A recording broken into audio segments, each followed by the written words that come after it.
J. Vera and Walnut here to review 6 Le Monde Gourmand perfumes. But first, welcome to Easygoing Scents. Hooray! I've seen Le Monde Gourmand perfumes called the Urban Outfitters perfumes because they are sold at Urban Outfitters. They're already priced in what I would consider a budget range, but if you'd like to get them half off, I've been seeing them at TJ Maxx and Marshalls a lot. I purchased this set of 6 perfumes used from someone on Mercari before I knew that I could get them half off at TJ Maxx and Marshalls. I paid about $12.50 for 6 or 7 of them. I probably could have got these for about the same price brand new at TJ Maxx. And 6 packs of this size are sold for about $30 at Urban and other full priced retailers. I tried to find info on Le Monde Gourmand, but it's a pretty corporate brand with very little information.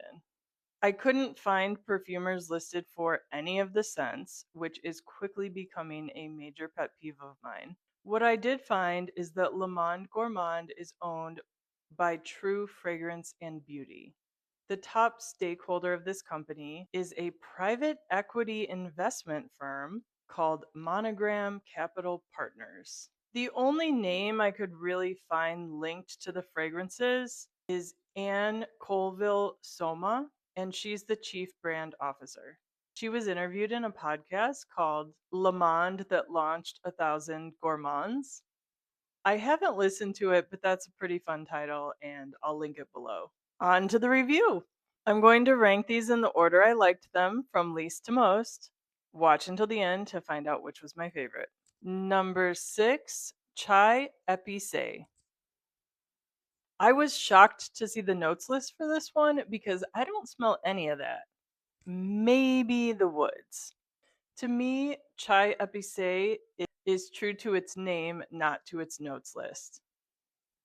I would expect to see notes like vanilla, maybe sandalwood, and then the spices that you normally find in chai, like cardamom, cinnamon, clove, etc.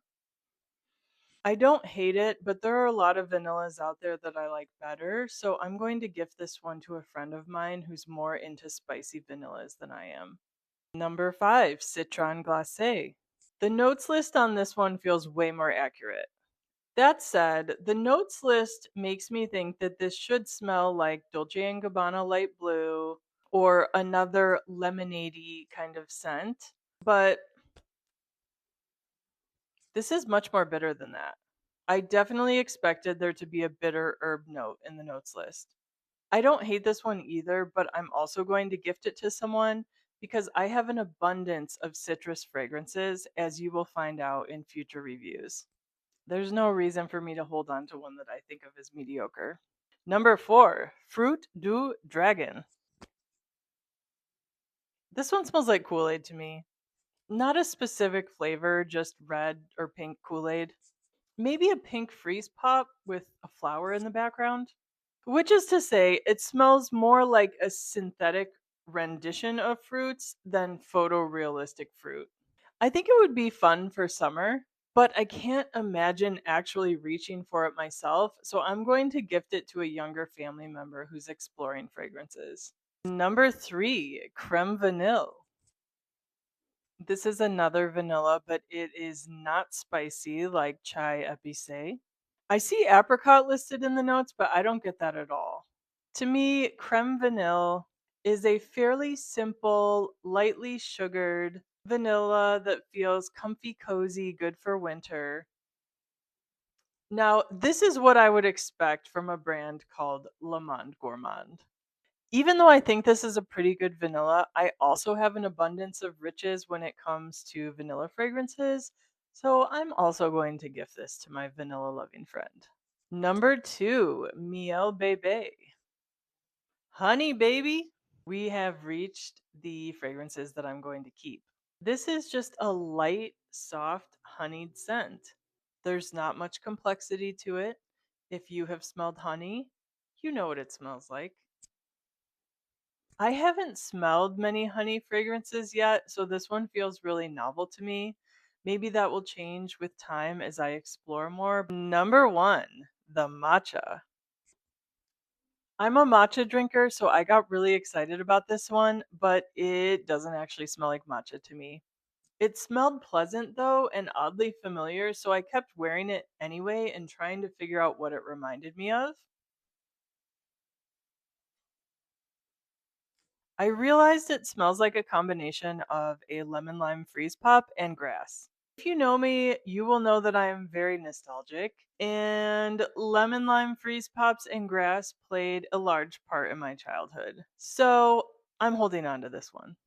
That said, given that the name is the matcha and the notes list does not list lemon, lime, or grass, I don't think my interpretation of this one is what they were aiming for.